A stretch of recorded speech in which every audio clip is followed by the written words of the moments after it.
It is July 16th, 2024.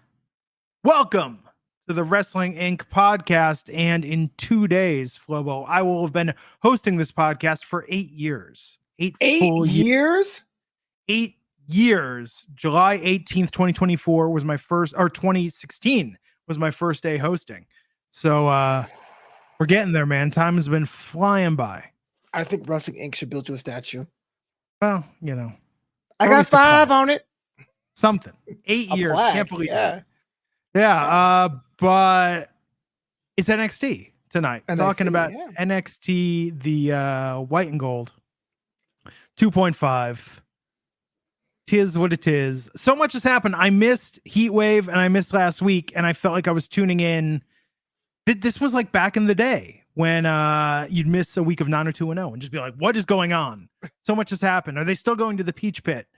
Rest in peace to Shannon Doherty. But we got a lot to catch up on tonight, a lot to talk about. Joe Hendry, America's sweetheart. From Scotland. Rascals are back. Yeah. This was good tonight. It was a fun show. Even though I felt like I had to catch up a little bit, I got it, man. I got into it. But before we dive into the NXT happenings, what's going on in the news? Absolutely nothing. Back to you, Glenn. No, I'm just kidding. A lot of things are happening in the news desk here this week. First things first, we got some dates confirmed for 2 premium live events. That's actually the most important thing for NXT on the calendar. According to Wrestling Inc., we got the dates for both Halloween Havoc and No Mercy. I went to No Mercy last year in Bakersfield, but this year it's going to be in Denver on September 1st, and Halloween Havoc is going to be in October 27th in Hershey, Pennsylvania. The article goes on to state that this comes after Halloween Havoc, comes after the CW transition, having NXT move, which is going to make it more difficult for me to watch NXT. Hopefully I can still do the show. But that said, Glenn, we got 2 PLEs on the calendar. Yeah, it's exciting. And we got to figure something out with the CW. We got to figure something out for watching this. I have no idea. Like I think CW is on Hulu Plus and YouTube Plus, and those are $70+ a month. And I'm not really sure if that's a thing for your brand. I buy my streaming services based on the ability to watch Raw on the East Coast, watch USA. So and I think Sling knows that. I get targeted ads for Sling being like, "You like wrestling? They got the most wrestling ever." You want to watch USA Live? You get this. Yeah, well, this is exciting, man. Denver is that'll be cool. Would you go to any one of those? Has No Mercy earned enough? Has Halloween Havoc earned enough favor for you that if someone gave you a ticket, would you go? The thing about Denver is that airport is not easy to get to. It's not easy to get out of either. Yeah. But there's a tram that goes right downtown. Yeah, I went to Denver last summer and there was a delay getting back and we had to get on a bus and go to a different airport. It was a whole thing. And that was in August. What is the next airport? Gunnison? Like, I can't even think what the next airport would be. Yeah, I don't know. It was like a regional thing. It was very weird. It's like 4 hours away or something like that. It was a whole thing, man. And where's the other one at? Where's Halloween Havoc at? That is going to be, I'll just close the tab. Thanks a lot. In Hershey, Pennsylvania. Okay. In Hershey, Pennsylvania, yep. Yeah, could go there, could go to Hershey Park. Yeah. You know what? When people say Hershey, I think of that time when Heidenreich had the big chocolate bar. Remember Heidenreich? Oh man, that was a good throwback. Yeah, probably more likely Denver than Pennsylvania for me. Halloween Havoc does have a bigger brand though. Spin the wheel, make the deal could be a whole thing. Is Shotzi gonna host? Because that'll get me on a plane. It's weird, right? Because like I know Shotzi's injured, she's a main roster talent, but I feel Halloween Havoc without Shotzi now seems a little bit empty. Yeah, so we'll see. But good for NXT. Man, NXT is hot. I think so. Yeah. I saw more people talking about NXT than the main roster when I was gone, except for the Bloodline SummerSlam meet. Yeah, I mean, there's some little bit of annoyances I have, namely the fact, I think I mentioned this either on this show or the other show that I do, about like how there's not enough challenges for Roxanne. We'll get to that, but I do think the new NXT has found its stride. That is way cooler than 2.0, but definitely not the black and gold era anymore. Yeah, it's different. It's a different time. What else is going on in the news? Well, check this out. Coming up to you from Japan, that relationship unallowed window forbidden door thing rolls on as WWE signing Giulia was defeated, by former NXT participant Sareee at Marigold at Summer Destiny. So there was the Marigold World Championship. It was Giulia versus Sareee. Sareee gets the dub. Kind of a moment because it was a current WWE superstar and a former WWE superstar in the ring at the same time in Japan, as you know, the world is on fire right now. So it's kind of cool to see that a lot of these promotions are having that interconnection, working with each other. Is pretty much a cool moment to see. Yeah. I mean, look, I think Roxanne even name dropped tonight. She's got some competition incoming. This is going to elevate her. Sure. Do you think Roxanne needs to be elevated? Yeah, because you're only as good as your challengers. You can't just be the king of the mountain or queen of the mountain where no one can touch you, right? I mean, Roman Reigns was champ for 4 years. They all couldn't be gems. Yeah. And some of those were tough. This was the problem with the Roman's championship. There was almost no suspension of disbelief after he was stacking them 2 at a time for the wins. There was no thinking that anyone's going to take this guy down, And so I think, look at what they did with Lola Vice, like getting hit by 3 pop rocks. Like they're trying to make the challengers look really strong in defeat. But no, I think they need to bring in, they need to really raise the stakes and put her in jeopardy to have her have credible matches and defenses that we don't think have a predetermined outcome, which is funny given that it's professional wrestling. Hey, I'm with that. And I think this kind of relates to the next story. But the idea, though, of WWE or NXT working with these Japanese promotions, of course, Pro Wrestling Noah isn't as well known, or is as big. I won't say well known. It is well known. It is as big as New Japan. But the fact that they're actually working with a Japan outfit now says a little bit, because it felt like 10 years ago there was talk about, or 5 years ago there was talk about NXT Japan. 10 years ago it wouldn't even be thought of. And now we have working relationships. Yeah. Crazy, man. It's really crazy. I mean, I think WWE is onto something, with the way that they're doing this. And it's very interesting that this strategy, it's like, did AEW almost go too narrow especially since they acquired Ring of Honor? I mean, they work with New Japan, but remember when there were crossovers with NWA, there were crossovers with TNA, like, you really felt like there was WWE and then there was everyone else that was doing this. And I think that WWE now, because it's such a change from how they operated in the past, now it's like, this is just the most unpredictable thing ever. I mean, it's kind of like, it's like if Marvel Comics started doing crossovers with Image, people would just be like, what is this? Like, this would be unheard of. You know what I mean? But when Image and Valiant, Dark Horse would do crossovers, you'd be like, well, yeah, I mean, because what do you guys, you're so protective of your intellectual property. This has been AEW's original sin. And I know we get dragged for qualifying, but again, I'm not knocking the fact there's more places people can work. I'm not knocking people where they work for. I'm thinking strictly as a business. When you launch a new product that has a market leader, in this case WWE, it's your job to determine what makes your show different. And so we were told, 1, it's a more sports presentation. There's going to be rankings. And 2, we're going to work with other promotions. And if you sign an AEW contract, your contract is non-exclusive. And so what we're seeing, WWE being the market leader, just took the ideas of their competition and incorporated that. And now your identity has been stripped. So AEW now is kind of like looking for that next chapter. And again, I can take wrestling out the equation. If I say I make my food organically and you don't, if you're the market leader, all you have to do is have an organic line of food, and then my difference is kind of neutralized. And so we're seeing more relationships between these promotions. The sports record and presentation of AEW has been diminished over time. I think that's why they're kind of like went too narrow. But it's kind of cool to see that if you're a wrestler, you're not locked into being one character, one role. You could apply your craft elsewhere. Yeah, it's exciting though. It's exciting times. I think WWE is on a roll. It's interesting that I don't know that it's leading to increased excitement about SmackDown and Raw, but I think people were more excited about NXT and people were more excited about the brand as a whole. Even that trademark news yesterday that ended up being kind of a nothing.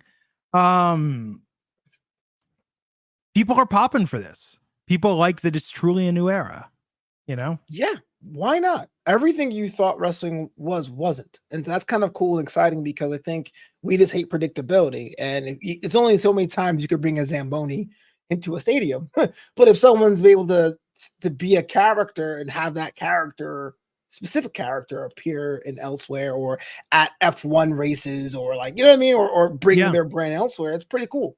Which is why Tony Khan needs to sign Shane McMahon. What? No. Nope. And bring the underground to AEW. Okay, that's cool.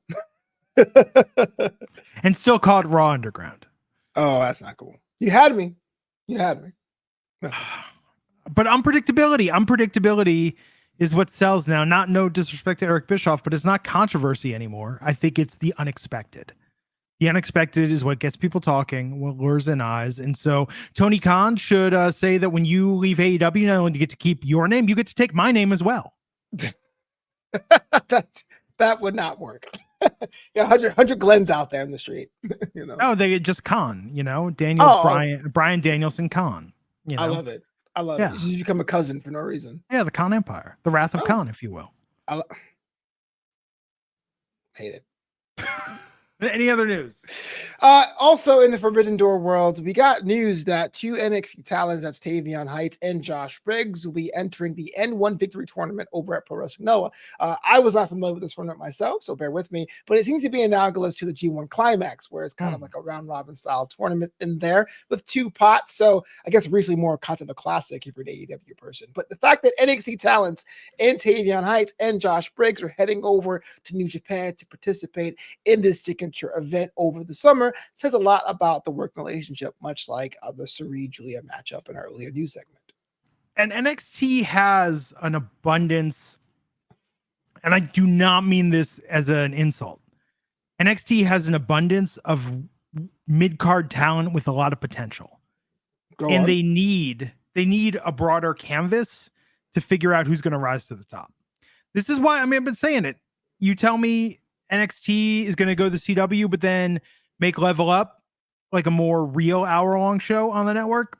I could see that happening. You tell me WWE is going to go deeper with TNA integration, maybe some sort of strategic alliance or co-ownership. That's another option for where they can send their talents to develop and see who rises to the top.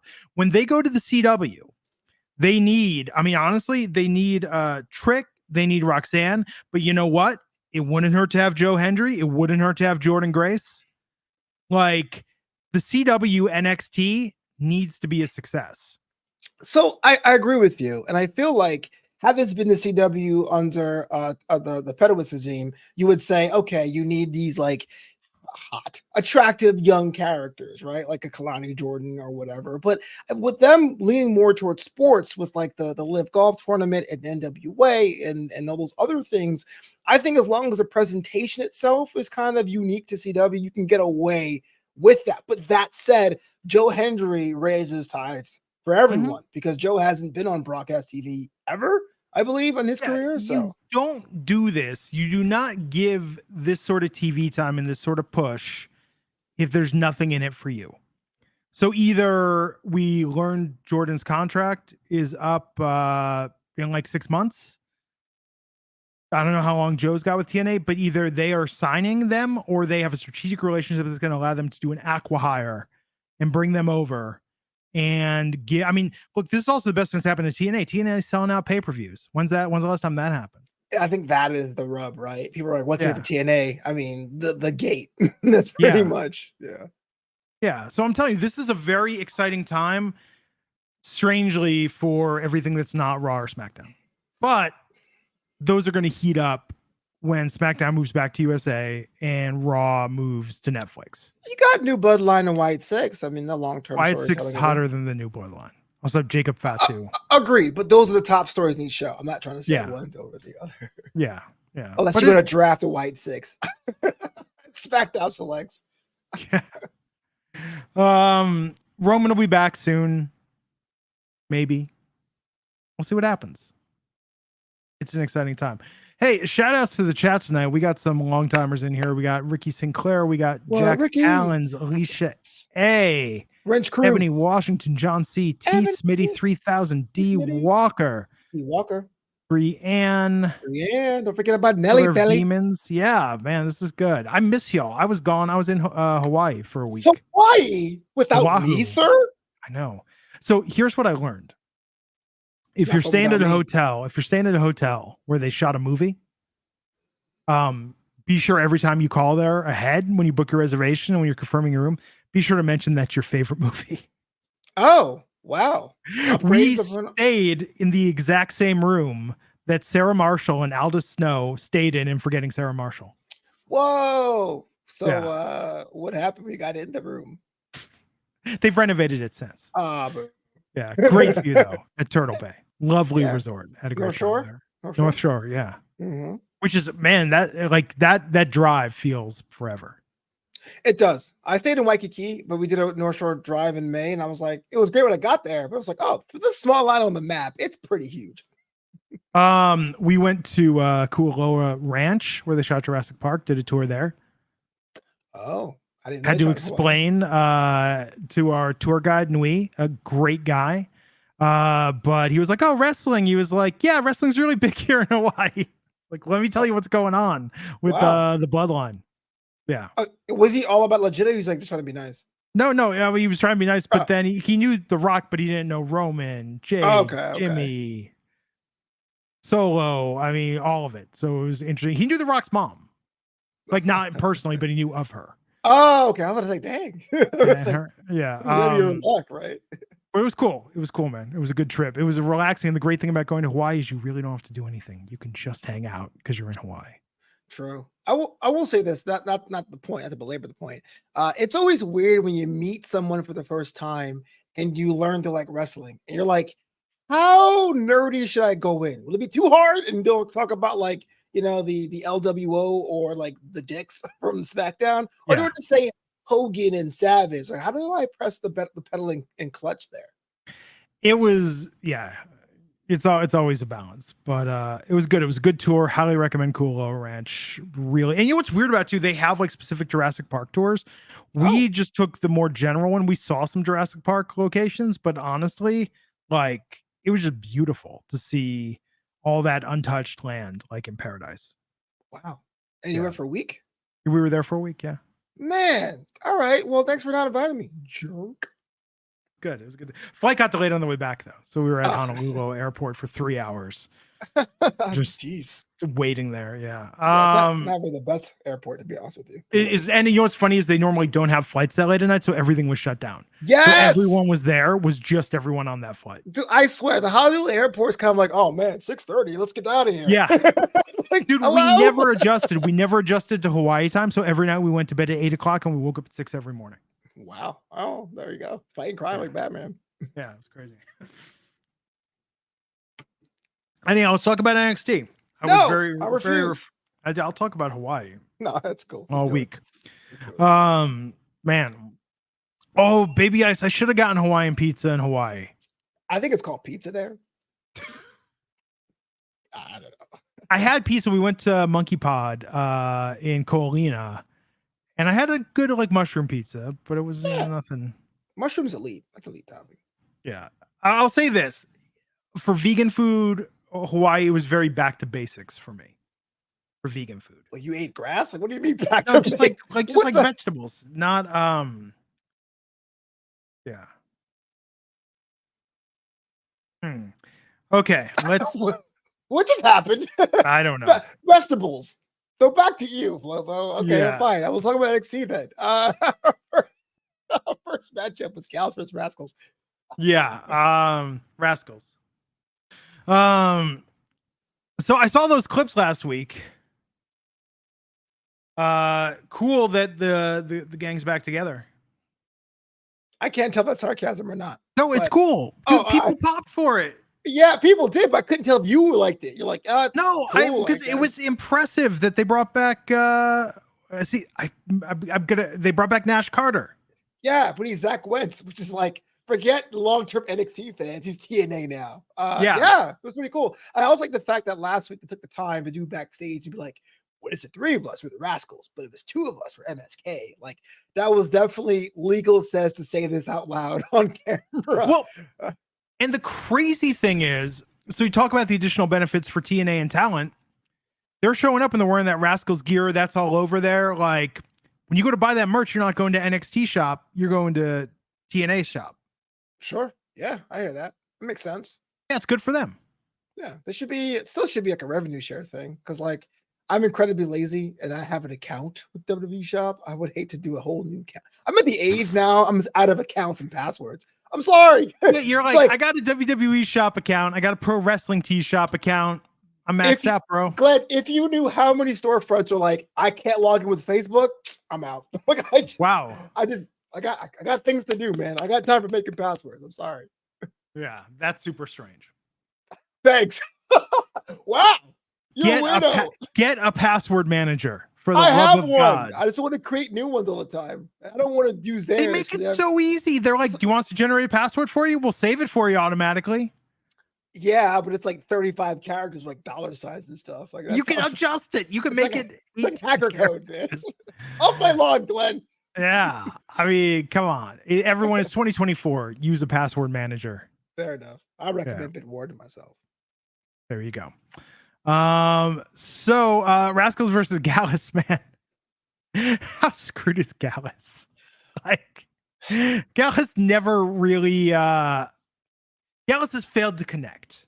I have felt like they came in originally with, we're the big bad bruisers of NXT, not like the other big bad bruisers. We're our own breed of big bad, but not like Hank and Tank, or not like the club, or we're Gallus. But Scottish Pirates. Yes, they're Scottish Pirates.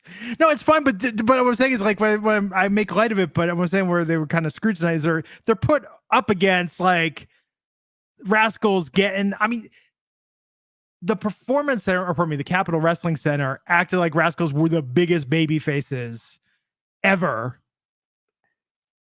I agree.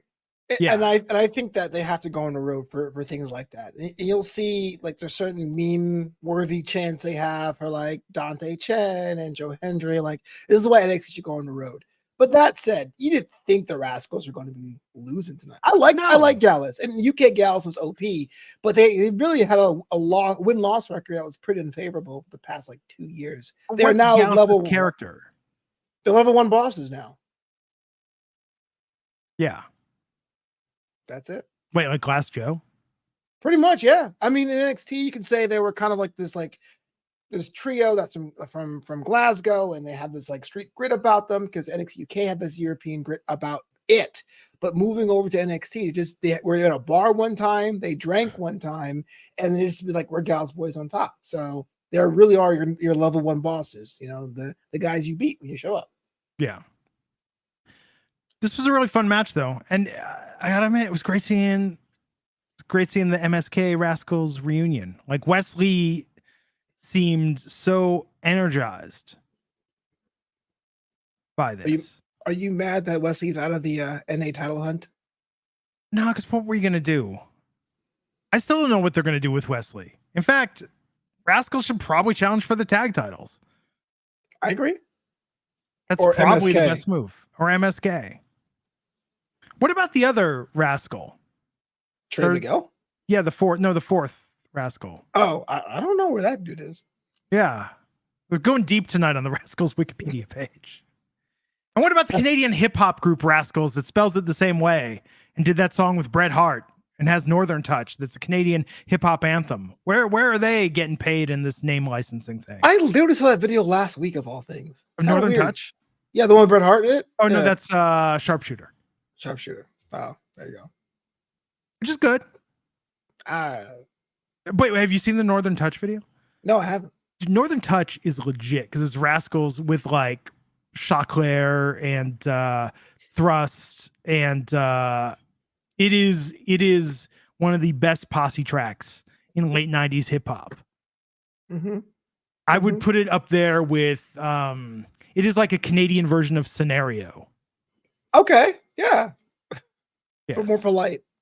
More polite. Scenario sounds like it's a bunch of bros just hanging out having a good time, and you listen to the lyrics and you're like, whoa. Yeah, exactly. Really did he really just say what I think he said? Oh, yes, he did. Explicit tag. Absolutely. Would Busta Rhymes' career be where it is if not for Scenario? Good question. No, because then there was a whole leader, the new school movement and all that stuff. So no, I would say that was pretty much his pivotal moment. Leaders of the New School also underrated. Yeah.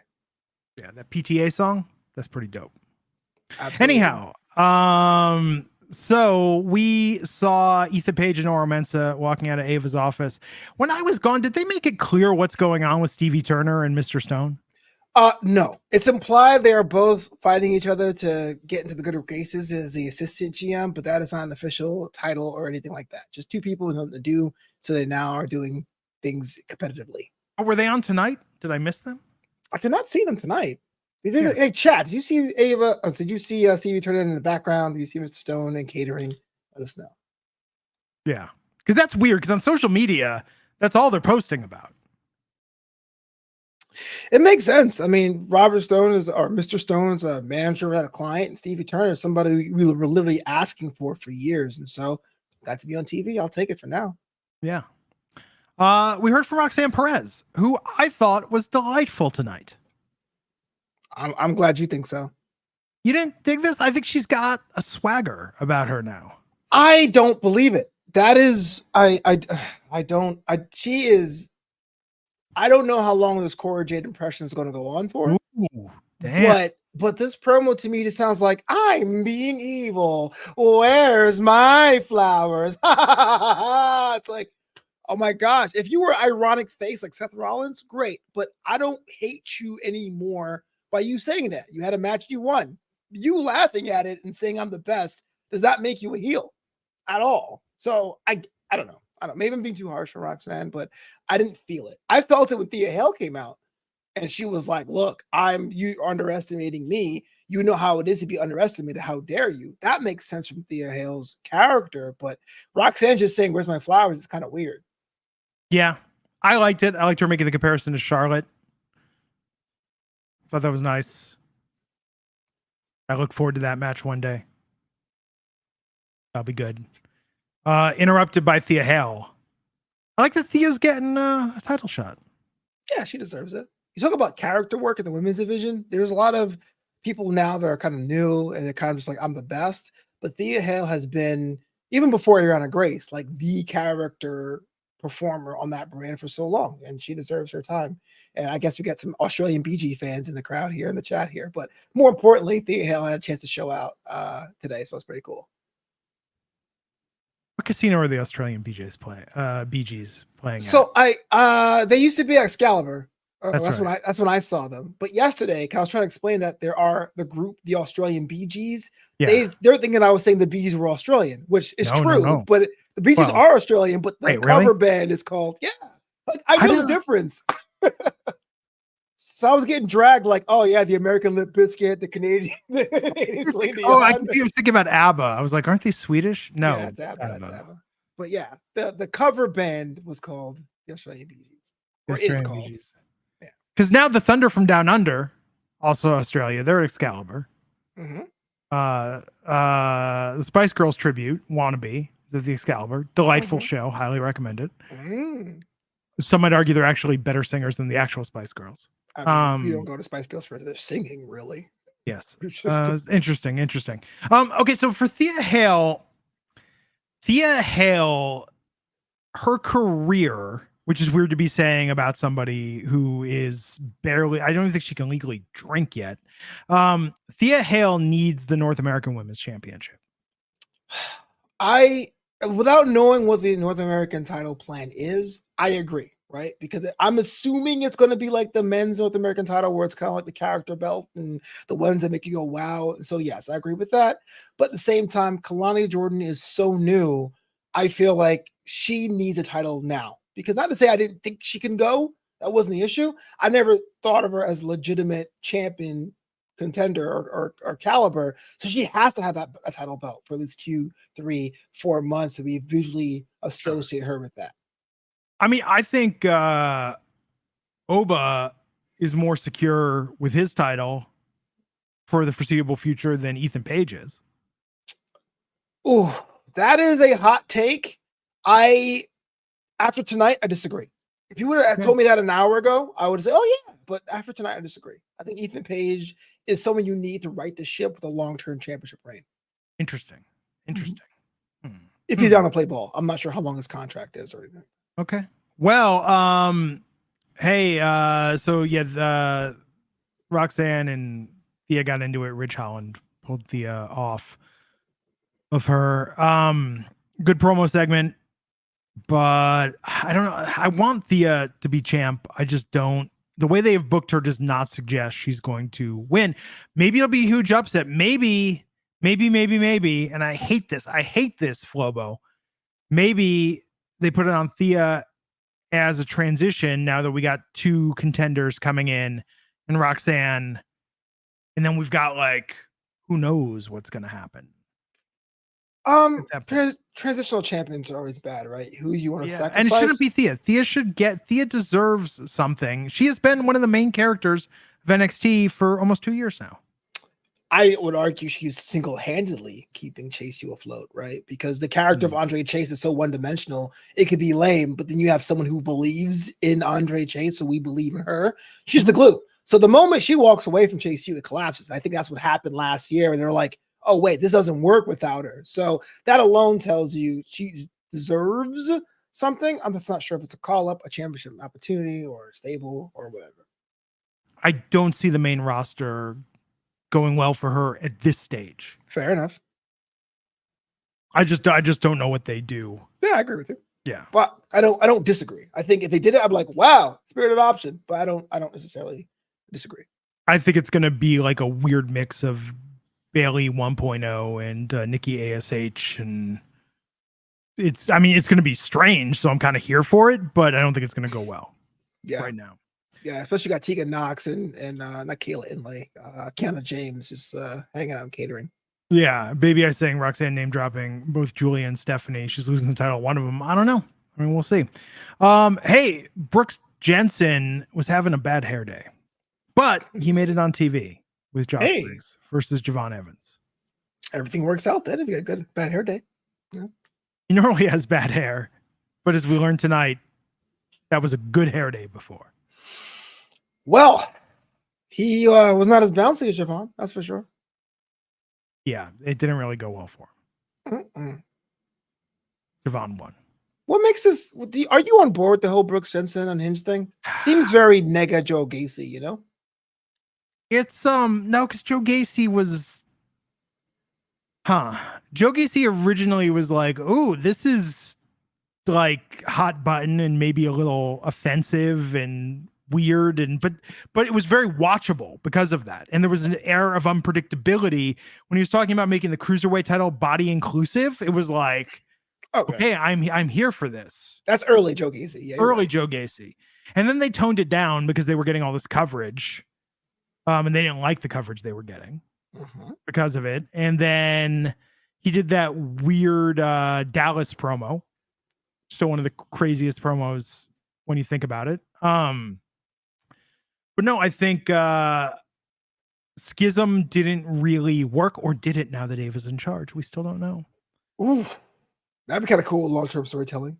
Be something. But no, I think this thing with Brooks, they built this off the air. Like, oh, this is our white rabbit. People are going to be talking about this and speculating.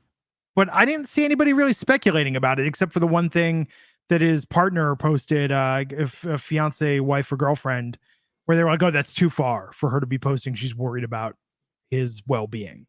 Right. Aside from that, I never really saw people giving this much thought. I wonder what the end game is.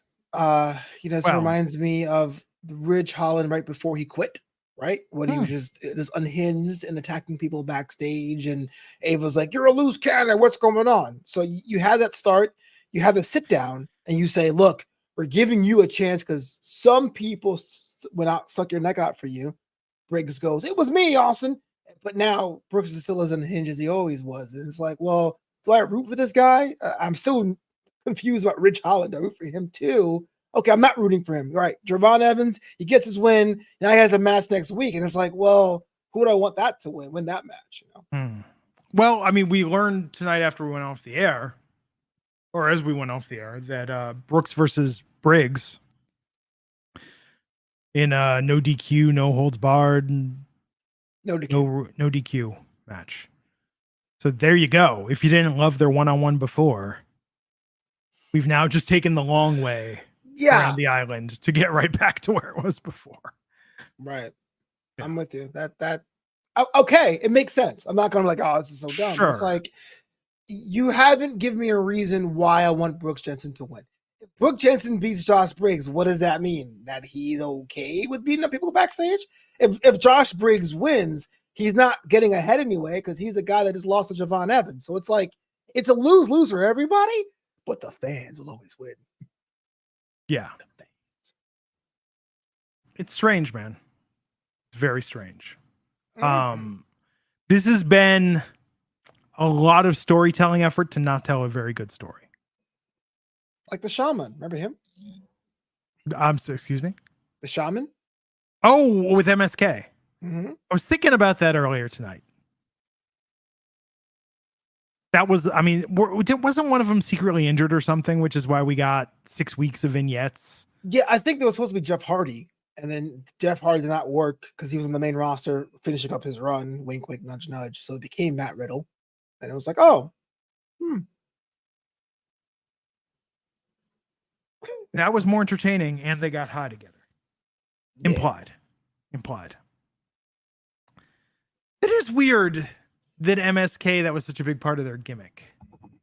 What was? No one knew what it stood for. No one knew what they did after. It was just kind of like, and that's, I mean, I feel like I'm going to rant here, but that's always been Wesley's problem, or my problem with Wesley. It's always like, I lost.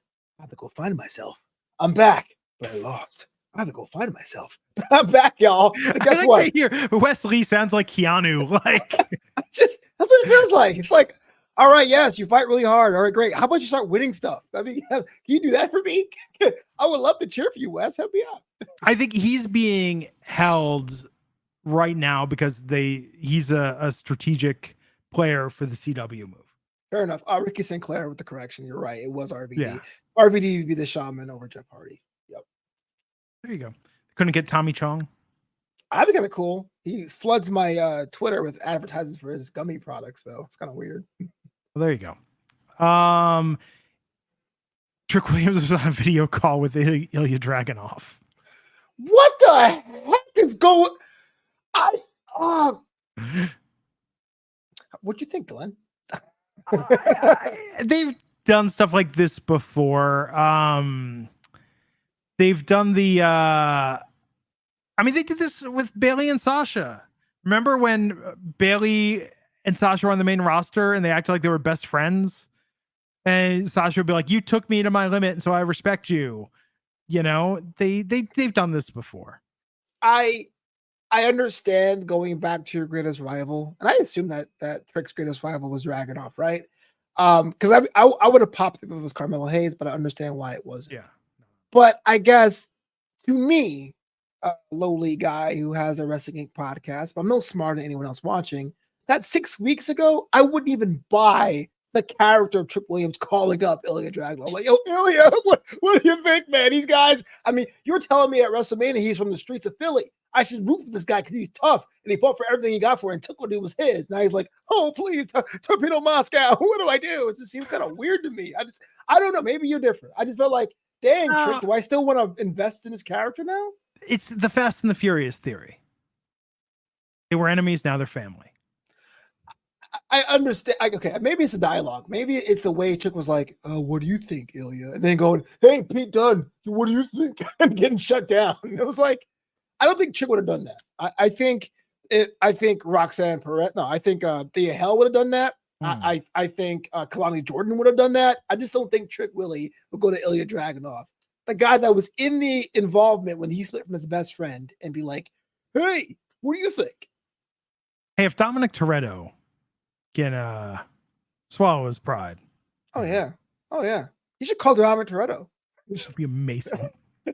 Yo, Dom, you coming through? Yeah.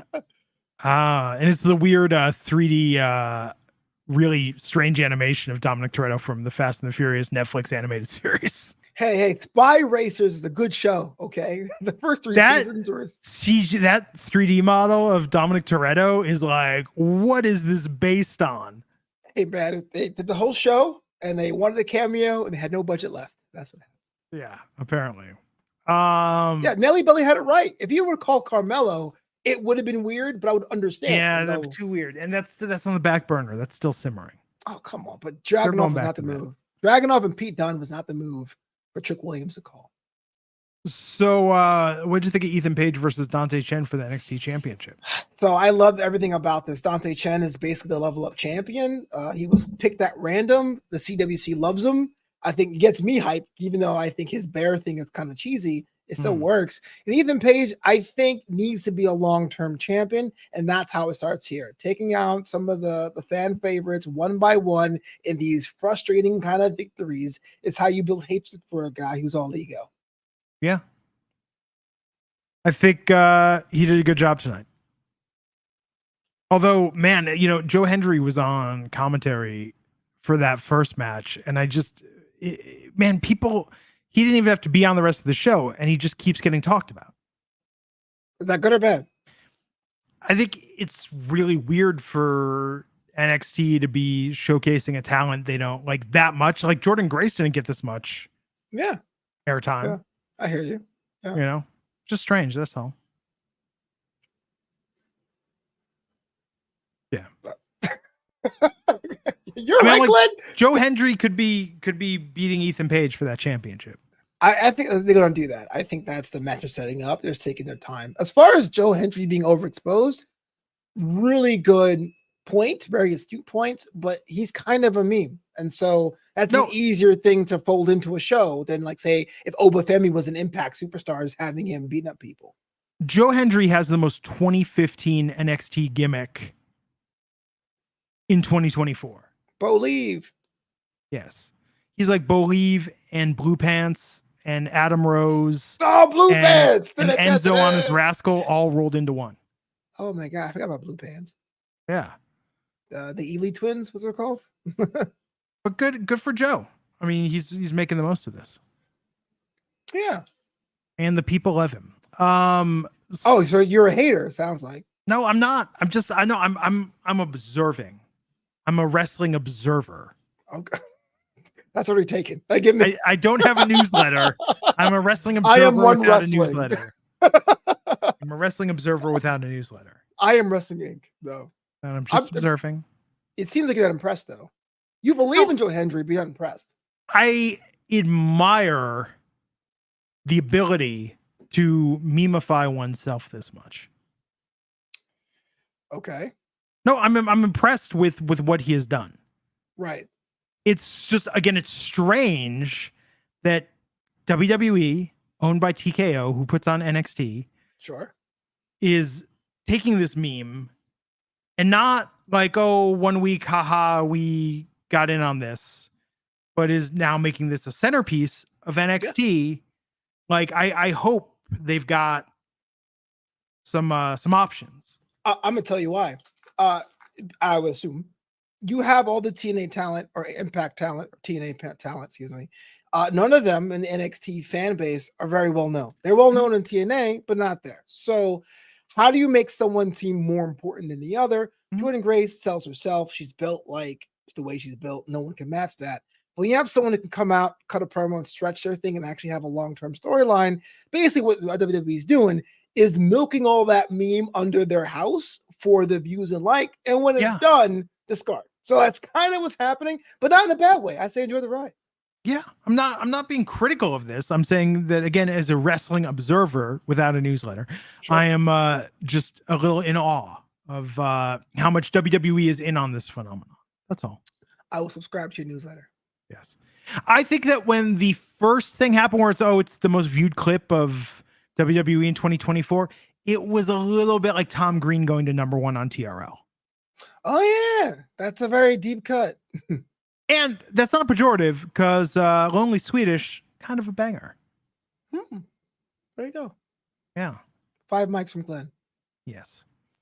And next week we'll talk about Tom Green's hip hop career, also in Canada. You know, he recently said he's one of the top 10 best-selling Canadian hip hop artists of all time. I can only name like 3. There's Cardinal Official. Yeah, he's also in Drake. Northern Touch, by the way. Cardinal Official. Yeah, so there you go. Well, there you go. Yeah, Northern Touch at everyone. Yes. Let's see. We got Drake. We got Rascals. We got Cardinal Official. We got Choclear. We got Thrust. We got Snow. Snow's Canadian? Snow's Canadian. That makes so much more sense. Yeah. Tom Green. Why am I blanking on the OG Canadian rapper? Someone in the chat help me on this. Why Fresh Wes? Maestro Fresh Wes. So I got 8. These are all top 10s, or they're just naming. I'm just seeing if I can name 10. Oh, okay. I know I cannot. I would not. Were the Dream Warriors? Were they Canadian? That my definition is this. I know they're not New Yorkers for sure, but I feel like the Dream Warriors were Canadian. My definition also like a badass song with the dating game sample of it, like that song. Good. Canadian, yeah, they're from Canadian. Okay, there you go. We got that. So I got 9. They're from Toronto.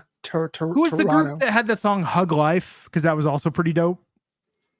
Were they Canadian as well? I believe they were Canadian. It's called "Hug Life," and I was like, "That's clever." Is that what you said? Yeah, and I'm not counting Bare Naked Ladies on this list. They're not rappers, though. Have you been to a Bare Naked Ladies concert? They freestyle every show. That does not mean they're rappers. I don't know. Ed Robertson's pretty legit. I give you Word Al, but the Bare Naked Ladies are not rappers. Interesting. Mm-hmm. We'll discuss this more in depth. So after Ethan Page won, he mockingly shook Dante Chen's hand. Oro Mensah looked to blindside Page, but Page took him out with a DDT. Izzy Dame versus Tatum Paxley. Tatum Paxley still doing the unhinged thing. Yeah, but she has a friend now, so it makes sense. Yeah, I like the doll thing. Yeah, good. Yeah. Wendy Chu coming out. Yeah, I had this whole thing about lamenting about spooky gimmicks again, but the fact that you're going to combine them with Chu, that I'm all aboard with that. Yeah, it's good. Tatum Paxley, she's like a female Joe Gacy.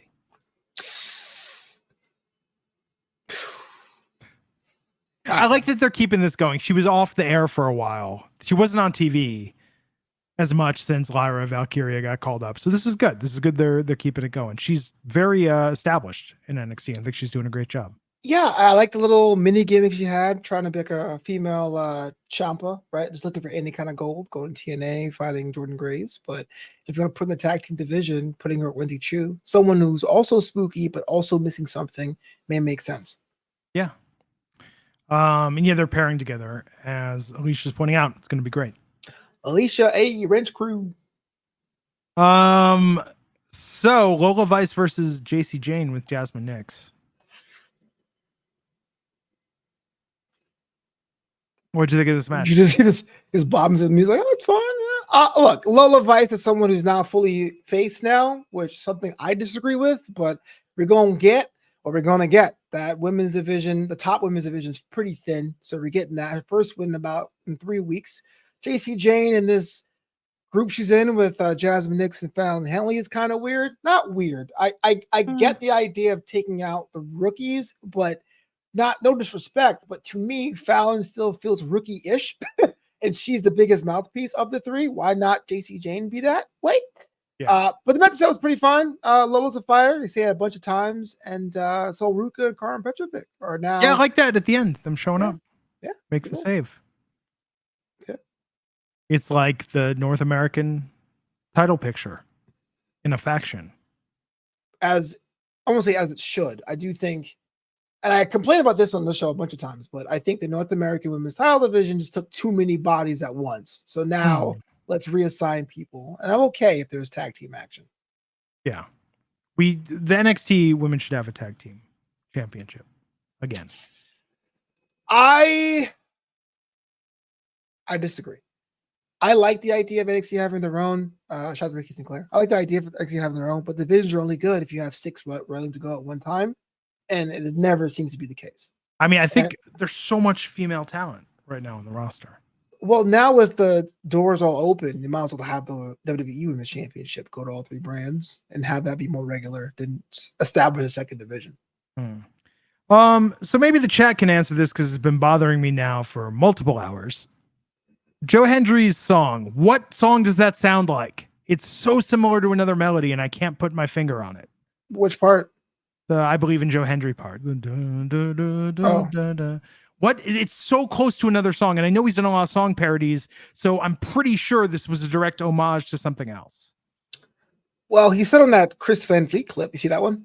No, I didn't see that. That he was the lyrics came from before that song because he was just so annoyed that Pitbull was getting popular by naming countries. And so he wrote that first. It was like, you know what? I'll do that too. You know? Someone in the chat's gonna help me figure out what it sounds like. Lola Vice got the win. Then after, yes, Carmen. And so can I ask a question? We skipped over it a bit, but was Ashanti the Adonis wrong for shooting a shot? Later. I thought that was later. A lot of personality. Yeah, came out of nowhere, huh? Yeah, it was nice. Yeah, refreshing. Kind of a scumbag, but I like it. Yes. He's got game, as it were. I know I don't. I don't have that much game. Oh yeah, I just send handwritten notes. If you like me, circle yes. It never works. Backstage, Charlie Dempsey talking to Tony D'Angelo about what to do with the witness, a lady witness. What was witnessed exactly? Oh, so last week, Charlie Dempsey put Damon Kemp in the back of a trunk, and it was like, yeah, that's taken care of. Sure is, boss. Super loud. And then Ren Sinclair saw her in the back. Did they actually have Damon Kemp for that? No, he was already released. Okay, I was going to say. So it started off him being like, that sure is a close trunk. You got it, boss. You know. That was fine tonight. Yeah. Man, Tony D, same thing. They're keeping him till they get to the CW. Okay, I see that. But yeah. Will he have the Heritage Cup? Will there still be a Heritage Cup? I still don't get the rules of that match. Are you trolling me? No, I kind of understand it now. It only took 24 Heritage Cup matches to understand how it works. Yeah, it's pretty bad. But no, I'm with you. I think the family, if you're going to keep them together, needs something. I like the fact that Tony has a moral edge, which tells me plant the seeds for a face turn, right? It's because he's like, whoa, I don't whack or whatever women. So that's up to you. I was like, okay, it's a part he won't go. Then you can start fill that in and make him a face later on. Sure. Yeah, it was nice to see him tonight, but give Tony D a meaningful storyline. The OC took on OTM in a mixed 6-person tag. Sure did. The OC won. They did. And then we went immediately backstage to the NQCC with Ren Sinclair, who wants to join the No Quarter Catch crew. I like when she was trying to do the catch wrestling move, trying to do the leg catch. That was delightful.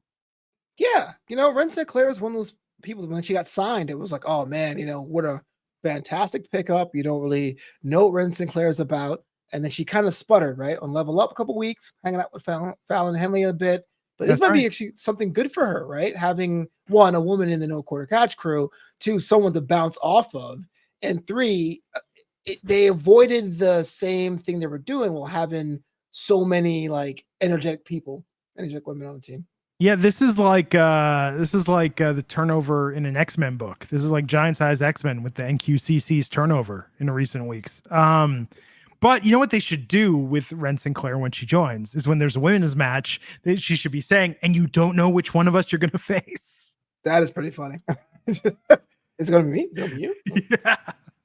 Does the catch rule really exist if 2 of the guys are dead? Is it going to enforce that? I don't know. Let's talk about this main event.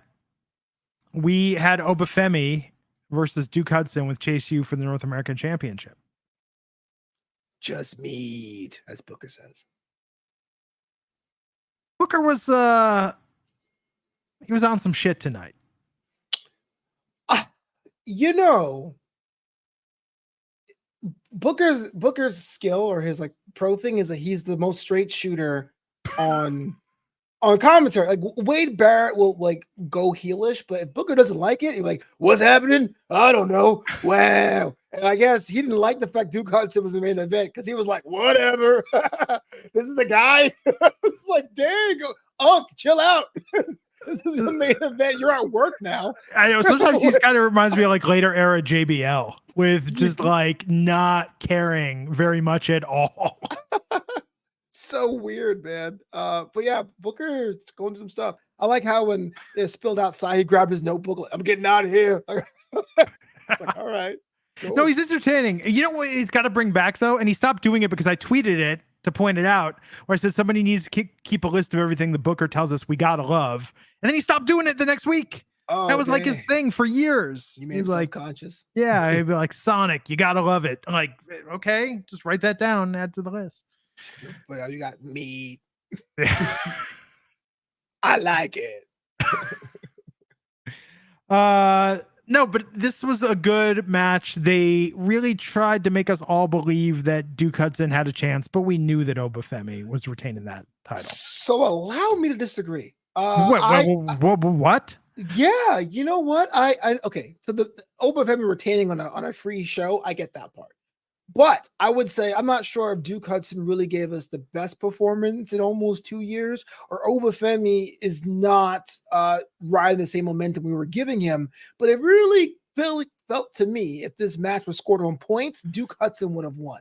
I felt like he was up with pace. He went blow to blow. He was a lot more durable than I was giving him credit for. I think he won in defeat this week. Interesting. I think he did a good job. I think this was a very good match, a very good main event. I just at no point thought that their monster champ was in danger at all. Not even a post-match beatdown? No, Chase U is going to be like, and Thea Hale's going to like kick Oba in the nuts. Like, what's going on? That'd be so weird. The small package. Duke that would be amazing. That would be like a gang rolls up and then like hold on, and then Emmanuel Lewis just comes up and just starts. Like, oh man, Jack has this thing about Akira Tozawa, and I always say, if Akira Tozawa rolled up Roman Reigns at WrestleMania, everyone will boo except for one guy, Jack Farmer. No, I don't think he had a chance. Duke Hudson did, but like I don't know, maybe some of the sheen is wearing off Obafemi unless something happens on that end. I don't know. They present him so well. They present him as such a dominant, unstoppable force.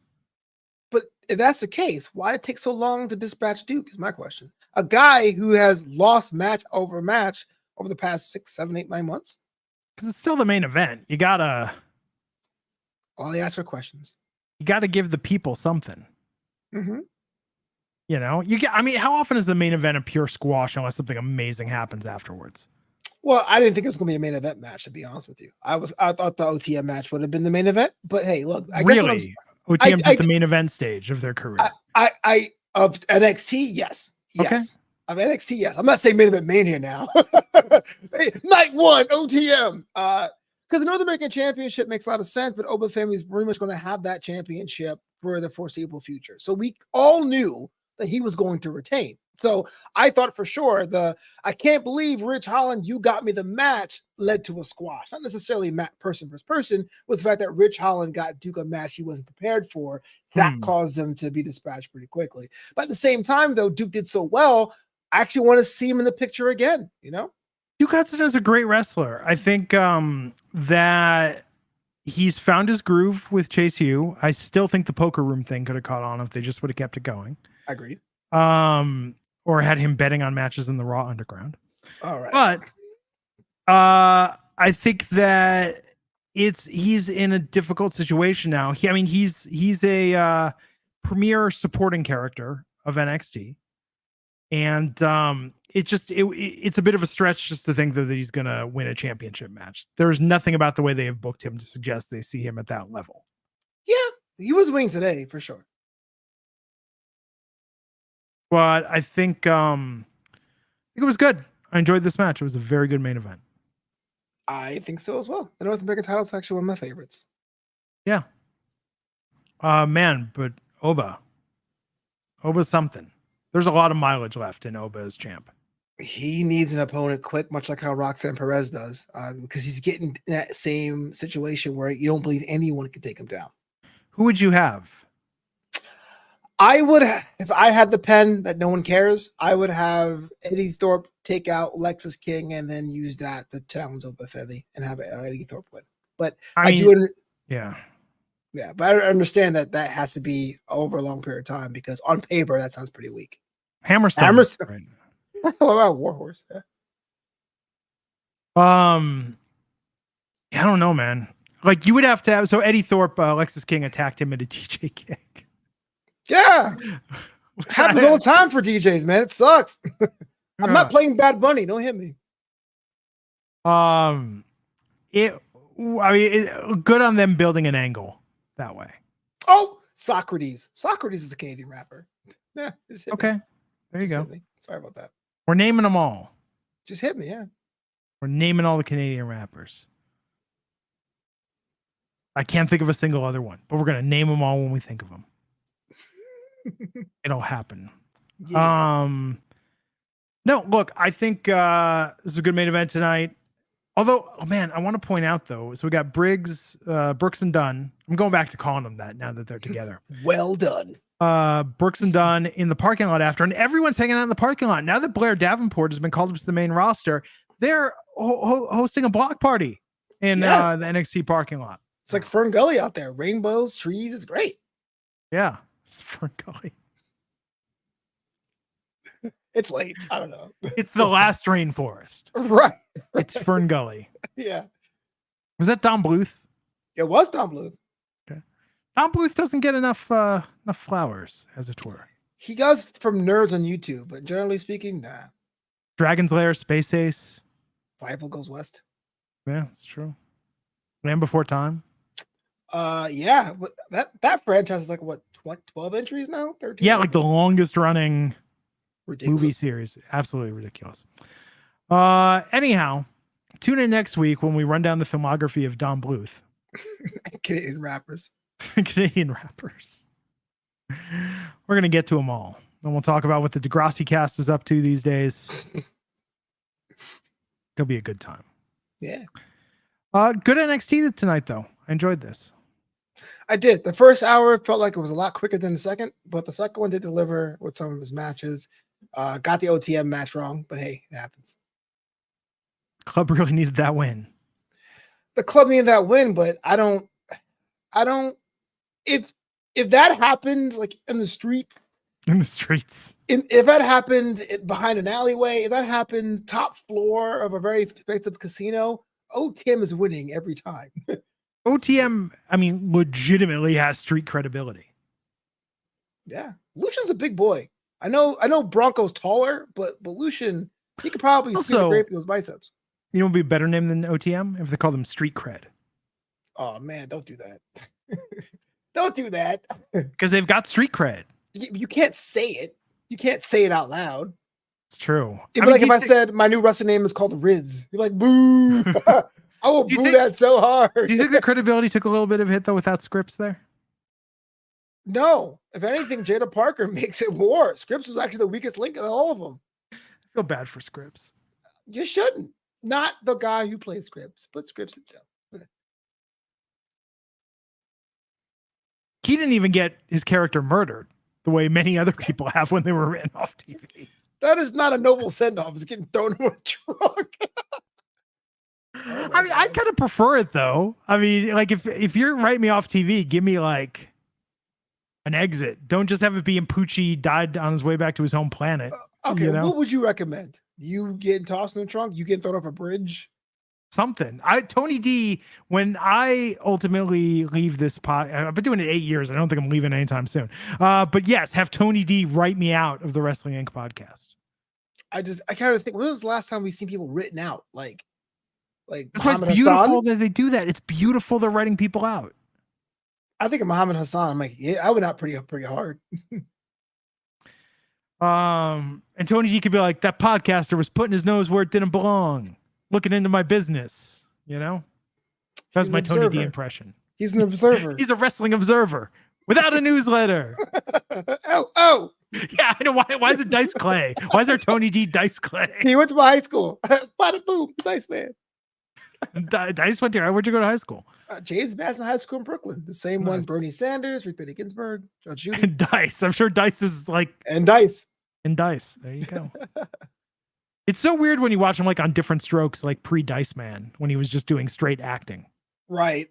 Yeah. It's like seeing the Larry the Cable Guy before he became the Cable Guy. before he started doing the accent. He's like, I think his name's like Whitney something. And it's kind of like the same jokes, but he added the twang later. So it felt kind of weird. I still contend The Day the Laughter Died is one of the single greatest comedy albums of all time. That's up there. Absolutely. I mean, just as a listen, as an experiment in crowd work. In fact, I would argue that if you listen to anyone that's doing crowd work today, like that's the album that set the template for just don't be afraid to bomb, don't be afraid to fail. Just toss it out there and see what you get. And I failed plenty of times on stage, so I get it. Well, there you have it, folks. Thank you, everyone, for tuning in. I'm back. I'll be back Friday to cover SmackDown. Tomorrow night's AEW Dynamite. I was gonna say it like Jimmy Walker, but I don't have it in me. Oh. Anyhow, Flobo's at Flobo Boyce. I'm at Glenn Rubenstein. Everybody have a great week. We will catch you back here next time on the Wrestling Inc. podcast. Take care.